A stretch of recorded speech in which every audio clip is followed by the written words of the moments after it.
اعوذ باللہ من الشیطان الرجیم۔ میں اللہ کی پناہ میں آتا ہوں شیطان مردود سے۔ بسم اللہ الرحمن الرحیم۔ شروع کرتا ہوں اللہ کے نام سے جو بڑا مہربان نہایت رحم کرنے والا ہے۔ الحمدللہ رب العالمین۔ تمام تعریفیں اس اللہ کے لیے ہے جو تمام جہانوں کا پالنے والا ہے۔ الرحمن الرحیم، جو بڑا مہربان نہایت رحم کرنے والا ہے۔ مالک یوم الدین، جو روز جزا کا مالک ہے۔ آج ہم سورہ فاتحہ کے بارے میں کچھ جاننے کی کوشش کریں گے۔ اس سورت کا نام سورۃ الفاتحہ ہے۔ فاتحہ کے معنی آتے ہیں کھولنے کے، آغاز کرنے کے۔ چونکہ سورہ فاتحہ سے قرآن کا آغاز ہوتا ہے، قرآن کی ابتدا ہوتی ہے، اس لیے اس کو سورہ فاتحہ کہا جاتا ہے۔ اسی طرح اس سورت کا نام سورۃ الشفا ہے، یعنی شفا دینے والی۔ چنانچہ اللہ تبارک و تعالیٰ نے قرآن کریم میں ارشاد فرمایا: وَنُنَزِّلُ مِنَ الْقُرْآنِ مَا هُوَ شِفَاءٌ وَرَحْمَةٌ لِّلْمُؤْمِنِينَ۔ ہم نے جو قرآن میں نازل کیا ہے وہ مومنوں کے لیے شفا ہے اور ہدایت ہے۔ شفا دونوں اعتبار سے، روحانی بیماری کے لیے بھی۔ جو آدمی قرآن کریم کی تلاوت کرتا ہے، قرآن کے احکامات پر چلتا ہے، تو آہستہ آہستہ قرآن کی برکت سے اس کی روحانی بیماریاں بھی ختم ہو جاتی ہیں۔ اور جسمانی بھی شفا ہے کہ اگر کوئی آدمی بیمار پڑ گیا، بخار آ گیا، سر میں درد ہو گیا، کچھ بھی تکالیف آئی، سورہ فاتحہ پڑھ کر دم کر دیتا ہے تو اللہ کی ذات سے قوی امید ہے کہ اس کو جسمانی بیماری سے بھی شفا ملے گی۔ تو اس سورت کا نام سورۃ الفاتحہ اور سورۃ الشفا۔ اسی طرح اس کتاب کا نام ام الکتاب ہے، یعنی اللہ تبارک و تعالیٰ نے قرآن کریم کو نازل کیا ہے، لیکن حدیث شریف کے اندر آتا ہے کہ سورہ فاتحہ یہ پورے قرآن کا خلاصہ ہے، پورے قرآن کا نچوڑ ہے، اس لیے سورہ فاتحہ کو ام الکتاب بھی کہا جاتا ہے۔ سورہ فاتحہ کے اندر 7 آیتیں ہیں۔ پہلی 3 آیتوں کے اندر اللہ تبارک و تعالیٰ کی حمد و ثنا بیان کی گئی ہے، اللہ کی تعریف بیان کی گئی ہے، اور آخری 3 آیتوں کے اندر اللہ تبارک و تعالیٰ نے بندوں کو دعا سکھلایا ہے۔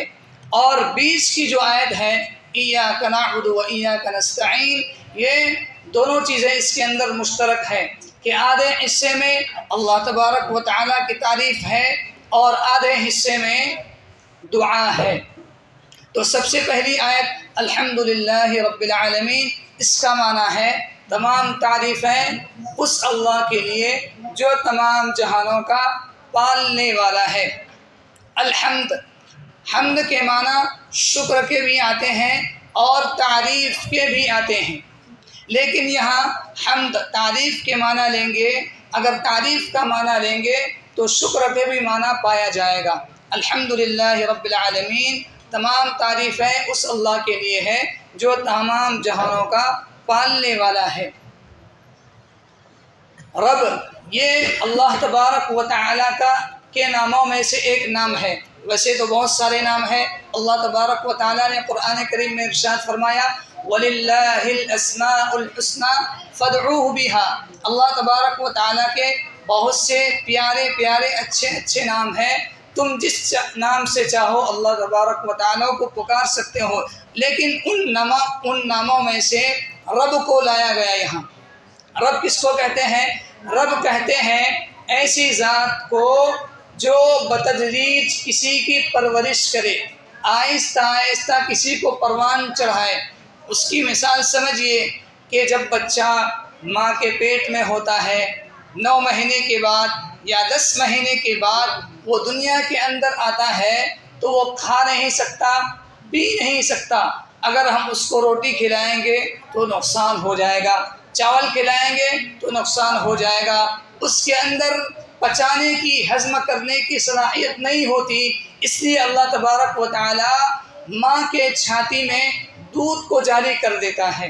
تو بچہ پیدا ہونے کے بعد ایک دم اچانک بڑا نہیں ہو جاتا، بلکہ پہلے دودھ پیتا ہے، پھر وہ تھوڑا سا گھسکنا شروع کرتا ہے، پھر بیٹھنا شروع کرتا ہے، پھر چلنا شروع کرتا ہے۔ تو اللہ تبارک و تعالی بتدریج آہستہ آہستہ اس کی پرورش کرتے ہیں۔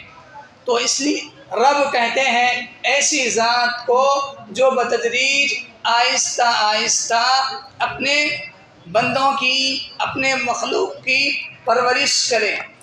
اور یہاں کہا گیا رب العالمین، تمام جہانوں کا پالنے والا ہے، پالنہار ہے۔ تو عالم ہم کس کو کہتے ہیں؟ صرف دنیا کو، صرف دنیا عالم نہیں ہے، بلکہ بہت سارے عالم ہیں، جیسے عالم جمادات۔ عالم جمادات کس کو کہتے ہیں؟ پہاڑ، یہ بھی پہاڑوں کا عالم، سونا چاندی، جو چیز بالکل جمی ہوئی ہے، پہاڑ جمع ہوا ہے، سونا چاندی یہ ہے، یہ عالم جمادات میں آتا ہے۔ اسی طرح عالم نباتات، پیڑ پودے، درخت، جھاڑ، یہ عالم نباتات میں آتا ہے۔ اسی طرح عالم جنس، انسانوں کا عالم، عالم جن، جنتوں کا عالم، عالم ملائکہ، فرشتوں کا عالم۔ تو جتنے بھی عالم ہیں اللہ تبارک و تعالیٰ کی، جتنے بھی مخلوقات ہیں، ہر ایک مخلوق کی اللہ تبارک و تعالیٰ پرورش کرتا ہے۔ چنانچہ اللہ تبارک و تعالیٰ دوسری جگہ پر ارشاد فرماتے ہیں وَمَا مِن دَابَّةٍ فِي الْأَرْضِ إِلَّا عَلَى اللَّهِ رِزْقُهَا، دنیا کے اندر جتنے بھی جاندار ہیں، ہر جاندار کی روزی کی ذمہ اللہ تبارک و تعالیٰ نے اپنے اوپر لے رکھا ہے۔ تو اللہ تبارک و تعالی تمام جہانوں کا پالنے والا ہے۔